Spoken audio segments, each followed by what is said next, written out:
Alrighty, it's a new year. Time to try new things, like doing some review videos for IDW Season 10. Last week we saw the conclusion to Zakura's homecoming and the birth of a new set of What? Seriously? It's only been a week.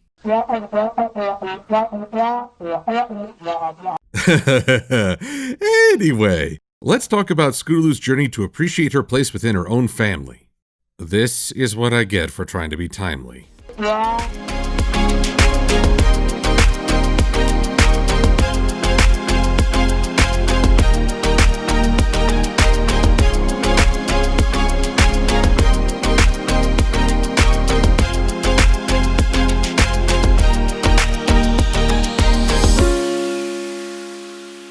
Scootaloo was eagerly awaiting her parents' visit as her aunts Holiday and Lofty are recounting their many adventures. This includes a recent trip into the unknown to find a family of bush babies. I would look up if these creatures are based on anything in real life or mythology, but the thought of Google searching bush babies terrifies me to no end. No sooner is the couple reunited with their daughter than they do what they do best: make snap decisions that turn Scootaloo's life upside down. They take her to the Canterlot Institute of Creature Research. Which, does that mean they're in Canterlot now?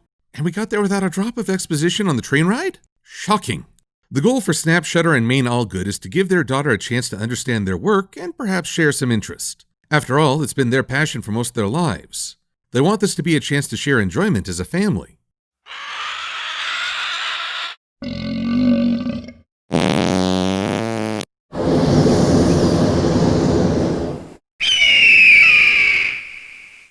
Very much enjoyment. After running away from a crocodile, Scootaloo starts to wonder if she's really a part of this family. Her expression to Holiday and Lofty says it all.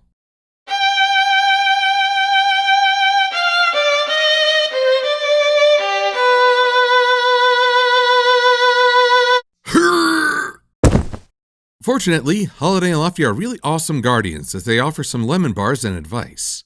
Their first act is to say how much they love being her guardians, and that she's the daughter they always wanted in their lives. While she may doubt it, Scootaloo's aunts reassure that her parents will love her just as much. Next day, her parents are back again with a patient zero for Scoots to check out.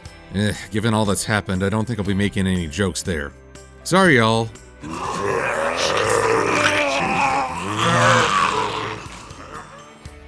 What a nice group. Anywho, Scootaloo asks if they can do some ice cream first. Ice cream for breakfast, but her mom reasons that it's got eggs and milk in it, so why not? Her logic is infallible. It's over this frozen delight that Scootaloo admits her feelings, and her parents are swift to assure her that she's never disappointed them and they're proud of the pony she is. With the bonds restored, Scootaloo gives them the tour of Ponyville that she envisioned, and manages to impress her parents with her water skiing, and even invites them to try it out. Maine, stop this crazy thing! Crikey! Which leaves me with only one lingering question. Who's driving that boat?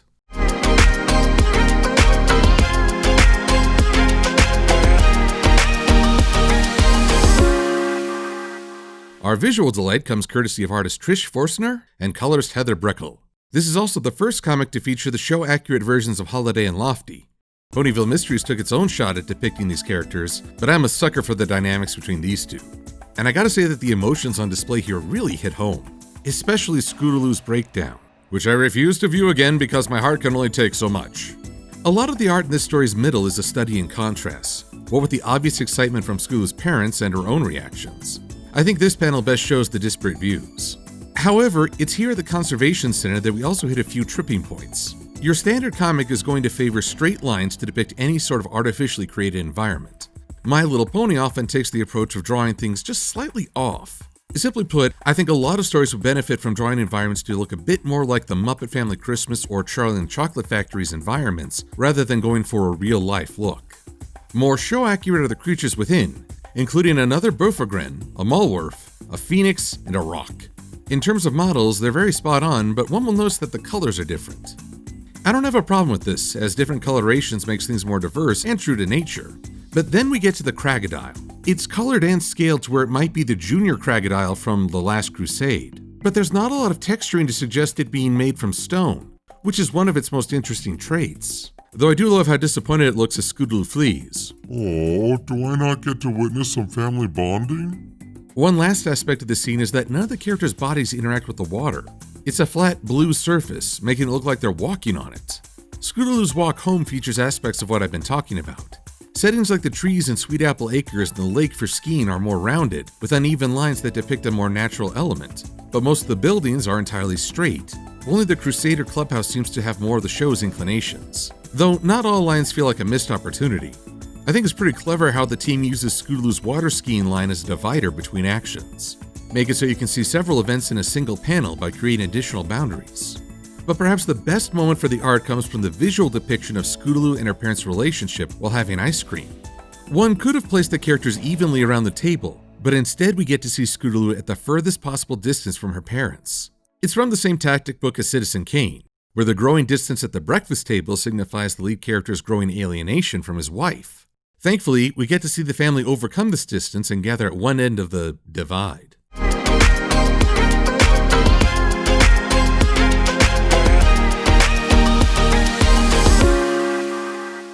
The Crusaders often tackle events as a group, but each member brings her own priorities. This is especially clear in episodes that focus on an individual member. Apple Bloom has often been concerned with change, both learning to wait for it and also not to fear it.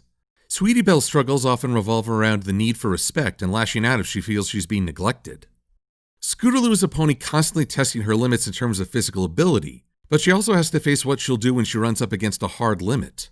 I'll never be the best of the best or a Wonderbolt, because I can't fly! Realizing that she's not going to follow in her parents' hoofprints is another kind of limit. The challenge before her is to realize that facing a hard limit doesn't make her any less of an individual. Which is pretty hard to do with her parents because while their hearts are in the right place, their actions are based on an entirely different scenario. Like we see in the opening page, working in the wild requires quick and decisive action without a lot of time to hear second options. Good mindset for working in the wild, but terrible for parenting. It's not that they don't love Scootaloo, but they're not used to domestic life and so they make a lot of missteps. I wonder if the fact that they're staying at a hotel reflects this. They can't do 24/7 togetherness and so, even when visiting family, they need some extra space. Because otherwise I find this aspect confusing. Though I really appreciate when Maine Albright says that the letters aren't enough for them to really know the pony Scootaloo is becoming, hence the visits. Again, I don't see a disinterest in Scootaloo. I see a set of parents who are trying their best to live in two worlds. Though I will say it's grossly irresponsible to have an untrained assistant around so many wild creatures, especially ones that could eat her in one bite. But thank goodness for Holiday and Lofty being there for Scootaloo. I am enchanted by these two.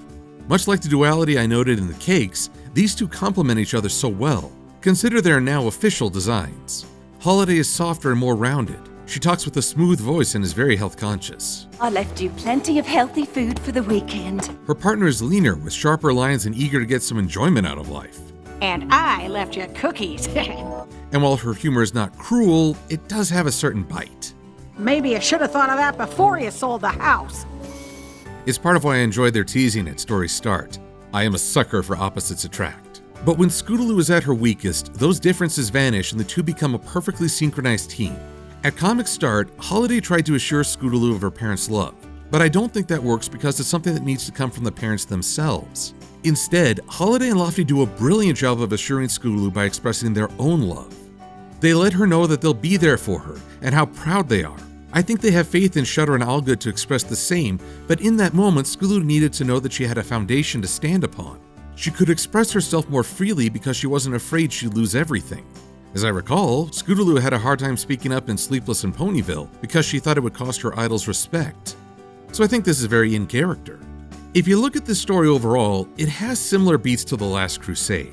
We start off with Scootaloo's aunts offering care. Her parents arrive and become an unintentional antagonistic force. Then Scootaloo reconnects with her aunts to rally and find a solution that mends the social bonds.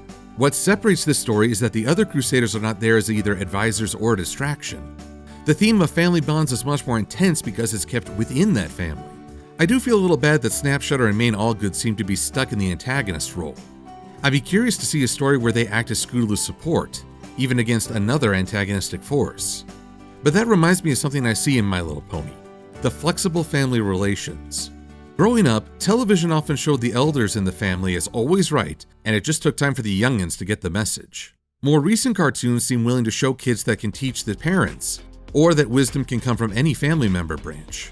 And while many of the families in MLP feature the traditional nuclear setup, there's still a variety of ways it takes shape. A daughter can be bolder than her parents. Another can try to manage an event and find an expression of love from all the others. A family who lost members can still remember them, and we've seen at least 2 families grow. We've seen ponies at odds with their siblings or with their parents, and it's not always a case of one being right and the other wrong. I'm glad for this multifaceted approach, and I hope it will continue with other shows. For this comic, I found it a delightful and emotional event that gave Scootaloo some great spotlight and showed her family's array of highs and lows. There are some sections where the art could use refinement, but when the emotions need to hit, the visuals work perfectly. I'm giving this my silver seal of approval and encourage everyone to check it out. Now, I must prepare to look back at Sakura's journey. I've got a lot of vectoring to do. Pardon me. Thanks to all my Patreon supporters. Your contributions help keep this video series self-sustaining.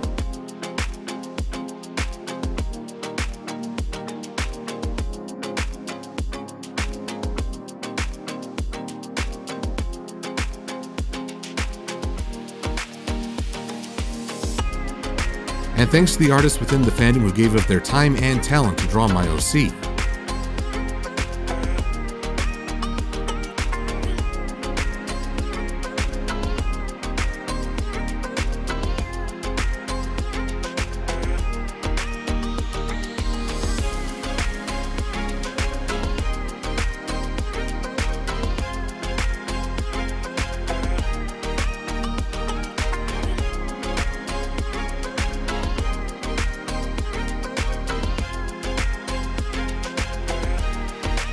I'm Silver-Quill.